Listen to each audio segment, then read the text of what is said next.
Hello, my name is Steve Loven, and I'm with the Iowa College Access Network, and today we're here to talk about the financial aid process.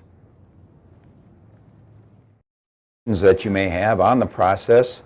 As a result of this presentation, please don't hesitate to give us a call. Our toll-free number is 877-272-4692. Our mission at ICANN is really pretty simple. We're here to help. We do presentations in about 99% of the high schools in the state of Iowa. As a not-for-profit organization, there's never a cost to the school to use our services, never a cost for you to come into one of our offices. So the big word that's not up there that should be is FREE. All the services we provide are done free of charge. A lot of the information I'm going to be referring to here this afternoon is covered in our Paying for College Financial Aid Guide.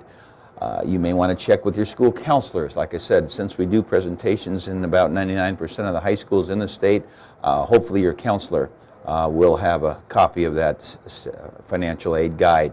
If not, again, you can call our toll-free number. Again, that's 877-272-4692, or stop by one of our offices and we can give you a copy of the financial aid guide. When I started working at ICANN 15 years ago, we had one office and it was located in downtown Des Moines. About 7 or 8 years ago, we added a second office over in Cedar Rapids. Last year, we kind of came to the conclusion that we could really help more students on a local basis if we kind of regionalized out. So as you see on the map here now, we have 8 different offices around the state. I'm out of the Central Iowa office, which is located on the DMAC campus, Building 5, the Student Center in Ankeny.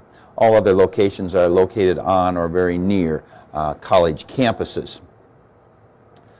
Some basic questions that we want to have answered for you tonight. We're going to start out with a real simple one of what is financial aid. As you can see on the screen, it is scholarships, it is grants, it is loans, it is employment opportunities. It's dollars designed to assist your student as they go off to college, hopefully have the necessary funding that they are able to attend the college or university of their choice. One very important thing that I need to mention right off the bat regarding financial aid, and that is this: financial aid is designed to supplement and not to replace the contribution that you as a family are going to be expected to make.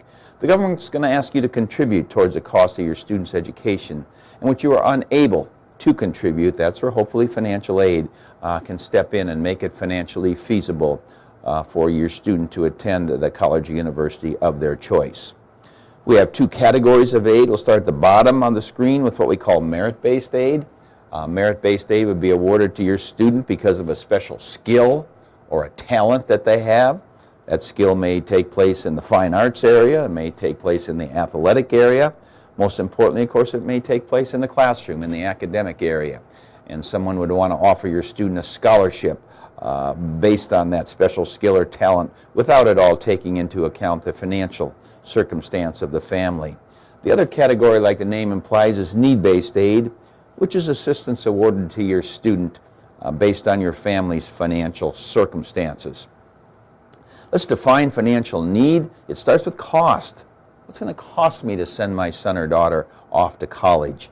Minus then what we call the EFC, or the expected family contribution. What this is, it's an index that colleges use to determine the amounts and types of financial aid that your student may be eligible to receive. What's left over then is your eligibility for this financial aid, or simply as it says, your financial need. Let's break down the components. And when we start with cost, obviously the first thing you think about is the direct cost: tuition, fees, room and board, monies you pay directly to the college or university itself. Very important when you're figuring your budget, you figure indirect costs as well. Books and supplies are the first thing that come to mind.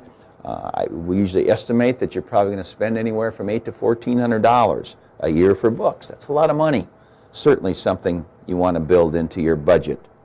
Transportation costs, how are they going to get there? Obviously, again, an individual cost. If you're right here in Ames, Iowa, and you say, my student's going to Iowa State, obviously very, very minimal transportation costs. On the other hand, if your student is going out of state, the only student going to be in the area going to that particular school, we may be even looking at public transportation. Obviously, those costs are going to get to be significantly higher. Then those dreaded miscellaneous and personal expenses, that's spending money. I'm sure some of you parents are sitting out there already saying, I can't wait till they go off to college and they're not reaching in my pocket every 5 or 10 minutes. Well, I kind of got bad news there. That really doesn't go away just because they go off to college, but seriously there are certainly costs involved with personal items, shampoo and toothpaste and